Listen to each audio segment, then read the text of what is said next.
What is up, guys? Jesse504 here, bringing you my draft analysis for the PBA Season 2. So, PBA, I participated in Season 1, I went to the semifinals, and I'm looking to repeat that performance and do even better this season. So this season of the PBA is a National Dex DLC meta, which means that the unreleased Mons get access to the moves that they would obtain once they come out later, either this year or next year in the DLC. So this is going to be a fun league. Again, like these DLC leagues, kind of new to pretty much all of the coaches, so it's going to be something to figure out. And pretty standard as far as roster goes. Mega, Tier 1, Tier 2, 2 Tier 3s, Tier 4, Tier 5, and 4 free picks. So I picked at number 4 out of 16. And I just grabbed a Mon that I saw it was there, and I just decided I want to pick it up. So at pick number 4, I grabbed Mega Diancie, the Queen. So I have two base stat totals up there. The first one on the left is its base stats after at Mega Evolves, and then the one on the right is the base stat total pre-Mega. So what's interesting about this Diancie is that pre-Mega, I have very high defense and special defense, and afterwards I get much higher attacking stats as well as speed. So it could be something optimal for me to do, which is not Mega on turn 1, then later Mega Evolve once I set up a boost or something that I need. So Diancie in DLC gets access to Play Rough, gets access to Body Press, and so it can run Diamond Storm plus Body Press. That's a pretty formidable combo, being able to get the defense boosts off of Diamond Storm into Body Press buffs because of the defense boost, as well as Play Rough form a pretty nasty physical set. Can also, of course, run Special with Power Gem and Moonblast. So Diancie, it's pretty versatile, just a Mon that I saw, and I was like, yeah, kind of want to try this thing out. So I went ahead and I grabbed it.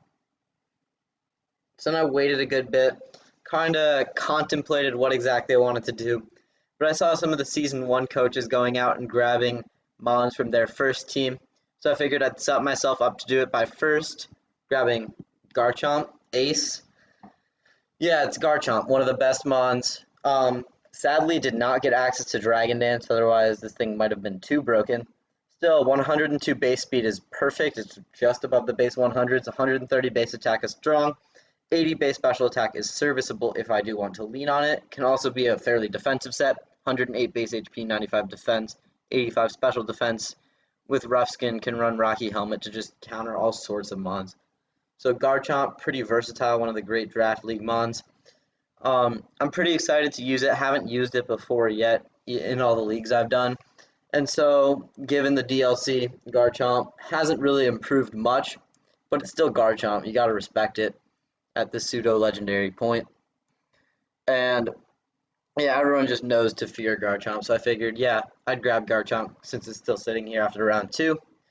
And then, of course, in round 3, I had to grab my OG Tana Paper Cut. This thing did super great for me last season. This season DLC didn't really give it too much. It gave it Endure, which could be interesting with like a Slack Berry or something to boost my speed and then boost my attacks through Beast Boost with that, of course, phenomenal 181 base attack. Speed's 109, but that's pretty similar to Mega Diancie, so it doesn't really offer too much there, which is why this thing might look to hold a Choice Scarf most weeks, or some weeks. The removal of Hidden Power is also very beneficial, because it doesn't have to worry about Caterpie just coming up, clicking HP Fire, and just decimating it. So Kartana got pretty good. Again, I'm just kind of used to using this thing, and I'm ready to take advantage of it with my experience with it. Can also run a good substitute set that I tried out last season, and it worked pretty well with like substitute 3 attacks, because not a lot of things can take a hit from Kartana, and even fewer things can take 2. So by intimidating them into like switching out so I can get a substitute up into one of my attacking moves, so that basically they have to burn a turn breaking my substitute, then I get to kill them and start the ball rolling, because once I get beast boosted, this thing is pretty hard to stop. So I grabbed 3 great attackers, and I figured I didn't really want to stop that, so I went ahead and I grabbed my fourth. I grabbed Superstar, the Starmie. 115 base speed is great, just elevating a little more. 100 base special attack gives me a special attacker outside of Mega Diancie because that thing might want to run physical. Also gives me a Rapid Spinner. Starmie plus the Rapid Spin buff seems like a pretty solid pairing with like Rapid Spin to boost the speed, Psychic, and Scald or Hydro Pump for good stabs. Then Recover or Ice Beam to be like, this thing can either sweep or it can be a utility mon, and that's something that I really like. 85 in both the defenses and 60 in the HP is a little bit frail, but with recovery it can be pretty solid, and it can just be a pretty good hazard clearer, which is kind of why I grabbed it, because later down the line my draft is not very good with hazards, so it's something that I'm trying to patch up, but there isn't really too much available in the lower tiers, and I already like started grabbing my higher tiers that I wanted to build around because I figured that they'd be fun to use. Maybe not the best team, but it would be fun. So it's kind of why we're here. It's for fun. And up next, I decided to go ahead and grab Honchkrow, but I actually grabbed Porygon Z. Realized later in the draft, don't need it. I'm going to grab Honchkrow in free agency. So I'm just going to do that now. Say that, yeah, Porygon Z was on the team for not long at all. Honchkrow, another Mon from the OG squad. Phenomenal attack stat at 125. Good HP at 100. Not the greatest defense and special defense at only 52. 105 special attack is pretty solid. 71 speed is solid as well. Access to Moxie and Super Lock are both pretty good abilities. So this thing it's a pretty good utility mon. It can run like Defog, Roost. It can be a little bulkier. Can also just try to sweep later with Moxie, maybe like a Scarf, and this base 125 attack can come in late and sweep. It gives me a ground immunity, which is very helpful for the Diancie, and for some mods that I'll end up picking up later down the line.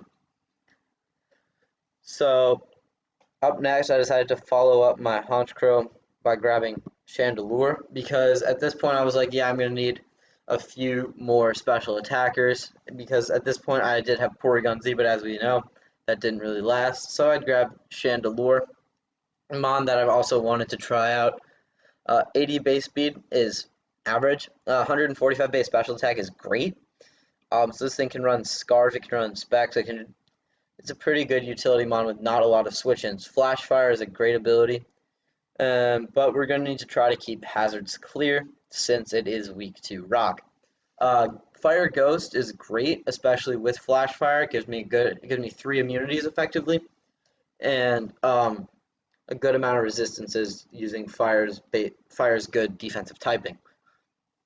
Obviously, it is weak to ground, which is something that I figured that this draft was kind of weak to, and something that I'm kind of going to have to play around most of the season.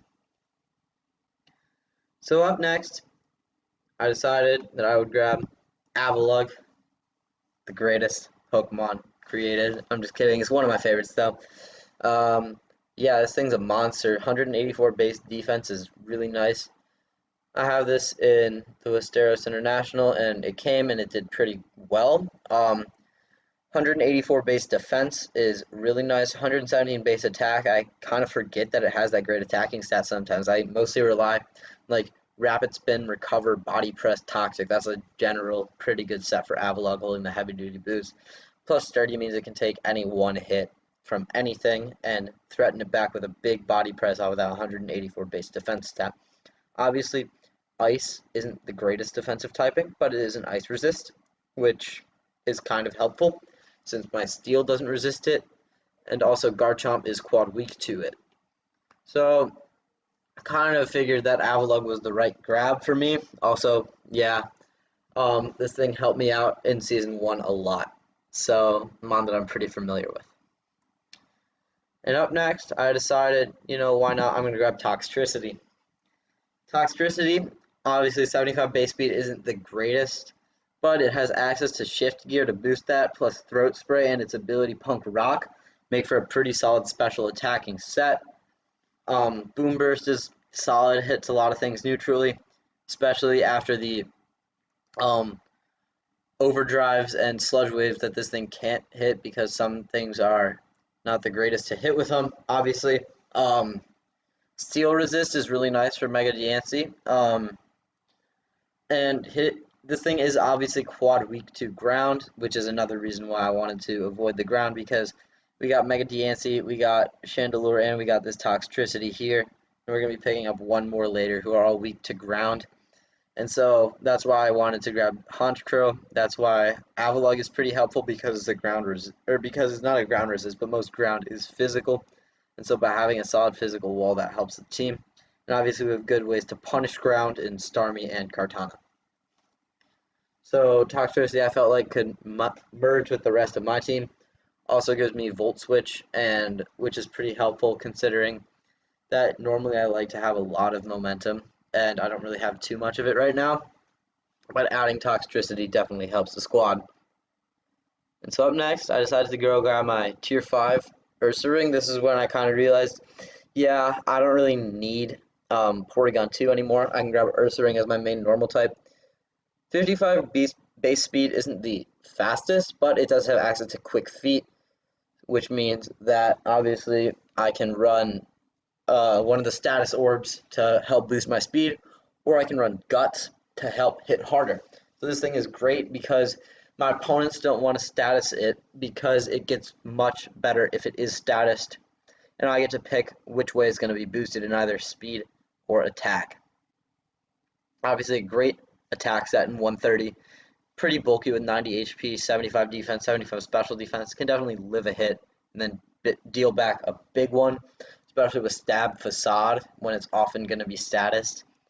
I don't really know how well the DLC benefited it. I haven't looked into that, but I will definitely look into it before we start bringing it to matches, because Ursaring, it's a tier 5, so not too much of it is expected of it.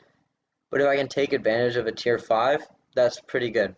Because the way I view it, you have 11 Mons, but sometimes your opponent, you want to make them think that you have 11 Mons, because sometimes if like you have a really bad tier 5, like they don't have to prep for it, they just like, you basically have to have 11 Mons they have to prep for.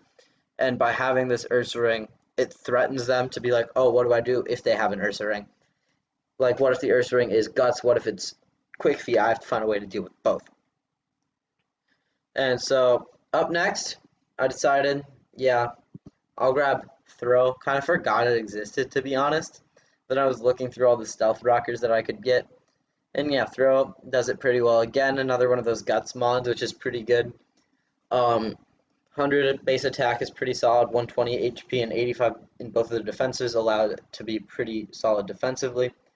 Obviously, it can run good fighting stab, which we don't have any yet, and it can just kind of live hits, set rocks, do what I need it to do. Again, another tier 5, there wasn't really too much value in tier 5, so just trying to dig some out, I felt was pretty instrumental for having a good draft here. And I felt like I was able to do it, even though my draft started to lean a little more to the physical side. So lastly, I have a tier 4 pick left. That's how many free points I had. So I decided to grab Skuntank. It's pretty tanky, true to its name, with that 103 base HP.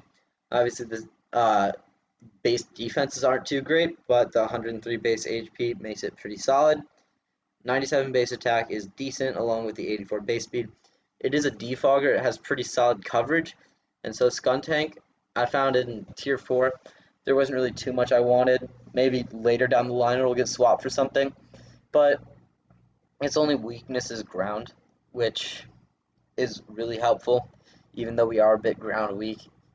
But Skuntank, it kind of just does something that I might need like later in a defogger with its pretty unique Poison Dart typing. So that's my PBA Season 2 draft. Hope you guys enjoyed it. Hope that it does well. If you have any suggestions or cool sets that I might want to try out, make sure to leave them in the comments. And as always, Jesse504, out.